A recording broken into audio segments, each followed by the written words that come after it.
Il a tué ma fille. Fais-le souffrir. Qui n'a jamais été contrarié, qui n'a jamais été blessé par un être cher, qui n'a jamais été trahi par un proche. Bien sûr, tout le monde a déjà été contrarié.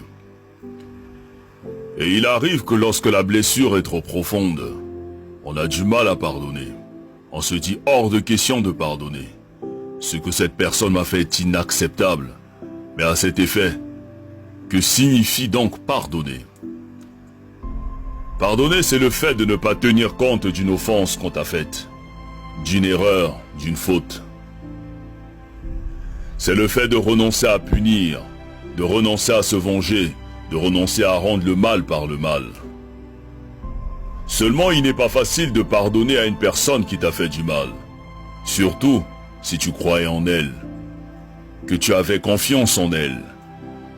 Tu préfères la garder prisonnière et tu refuses de lui pardonner.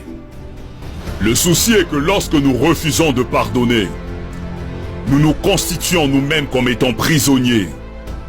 Et on commence à développer la haine, à développer l'amertume, à cultiver la jalousie et à cultiver la rancune.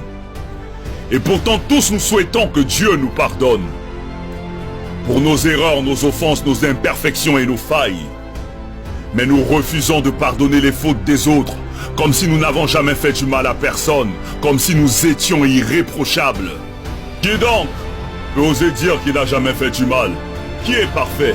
Qui n'a jamais commis d'erreur? Qui n'a jamais fait le moindre mal? On souhaite tous que Dieu nous pardonne pour nos bêtises, mais on refuse de pardonner les fautes des autres, on refuse de leur accorder notre pardon. Et nous sommes toujours les premiers à aller à l'église, à aller à la mosquée, alors que dans nos cœurs nous avons des gens qu'on a constitués comme prisonniers. Mais jusqu'à quand allons-nous porter ces fardeaux? Jusqu'à quand allons-nous refuser de pardonner? Mais qu'est-ce qu'on gagne à détester ceux qui nous ont offensés?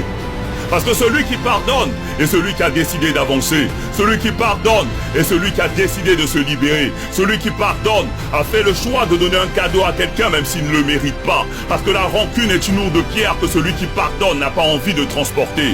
Quand tu décides de pardonner, tu le fais d'abord pour toi-même. Tu le fais pour avoir la paix. Tu le fais pour avoir la tranquillité. Tu le fais pour être libre. Parce que celui qui refuse de pardonner est un meurtrier qui s'ignore. Pardonner, ce n'est pas oublier, ni cesser d'aimer, mais c'est se libérer d'un fardeau, c'est se soigner, c'est relever la tête, c'est prendre son chemin avec le sourire pour avoir un meilleur lendemain. Pardonnons à toutes ces personnes qui nous ont blessés. Pardonnons pour que le Tout-Puissant à son tour puisse nous pardonner. Pardonnons pour être au-dessus de ceux qui nous ont contrariés. Pardonnons pour retrouver la paix et progresser.